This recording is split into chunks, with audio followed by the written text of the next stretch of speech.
What's up mga Lodi? Kumusta kayo?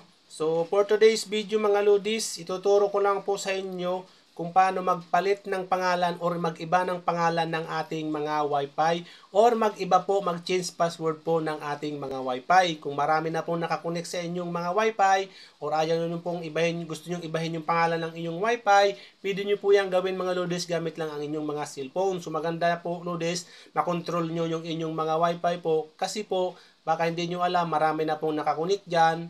Hindi nyo alam, mariba-iba na kung sino-sino na po nakakunik dyan, naubos at humihina na po ang inyong mga internet.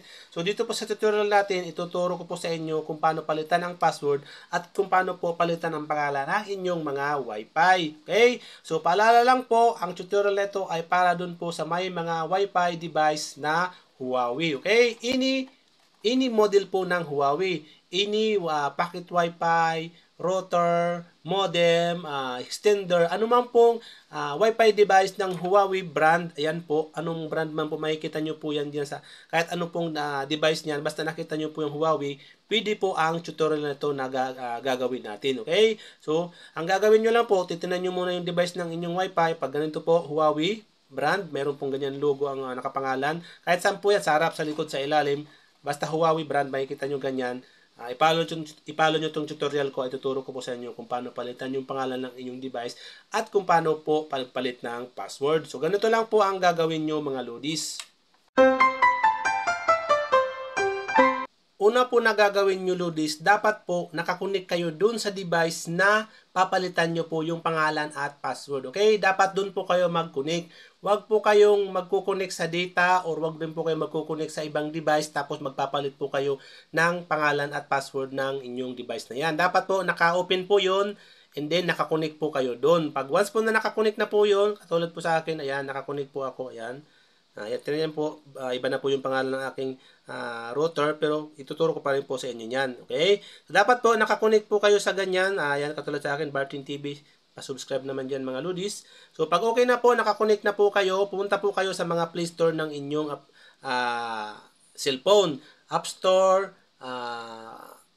Play Store, ano man pong store ng inyong mga cellphone, pumunta po kayo, katulad sa akin dito sa Play Store siya. Open natin siya.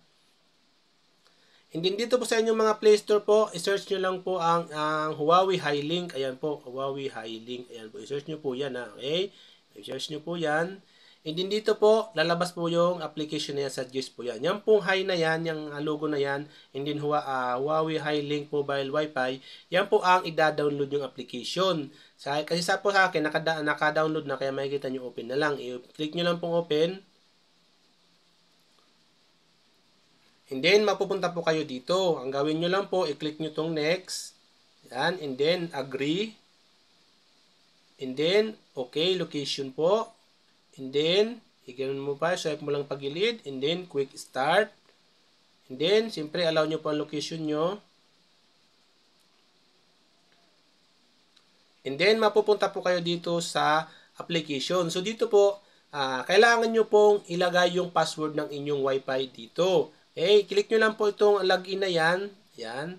Tapos, ilagay nyo po yung password ng inyong Wi-Fi na makikita nyo po yan sa inyong mga device. Ayan, ilagay nyo po dyan. Halimbawa, yung password ko po ay 12345. Ganyan. And then, pag okay na po, nalagay nyo na yung password. Dito po, kung gusto nyo pong i-allow yung auto login, ayan, i-allow nyo po yan. Yan po, ibig sabihin yan po, pag nag-open po kayo ng application na to, ibig sabihin po, pag nag-open kayo nito, automatic po mag-login kayo nang hindi na po kayo naglalagin ng device ay naglalagin ng password. Okay? Kaya kung maganda po naka-auto login yan kasi kung makalimutan niyo yan, mas okay lang at least pwede niyo pong makita yung password dito at pwede niyo pong ma-modify.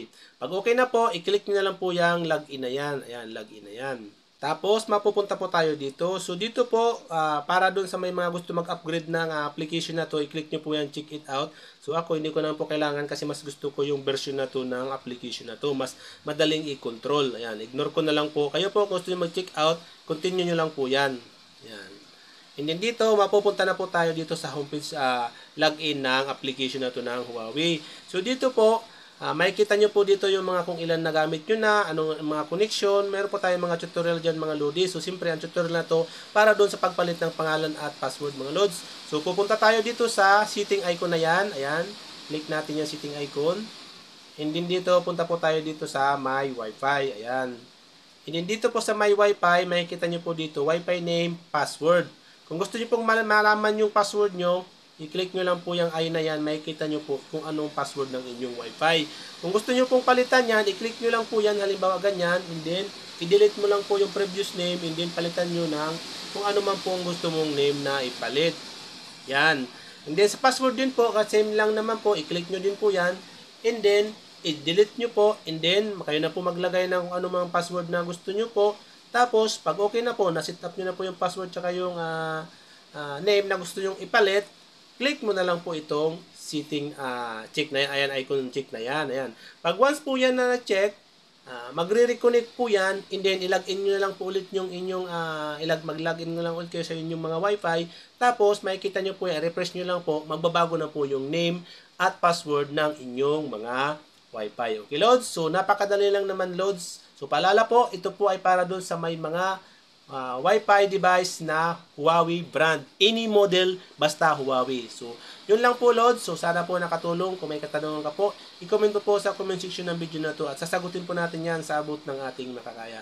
Hanggang sa muli, Lods. Much love. God bless.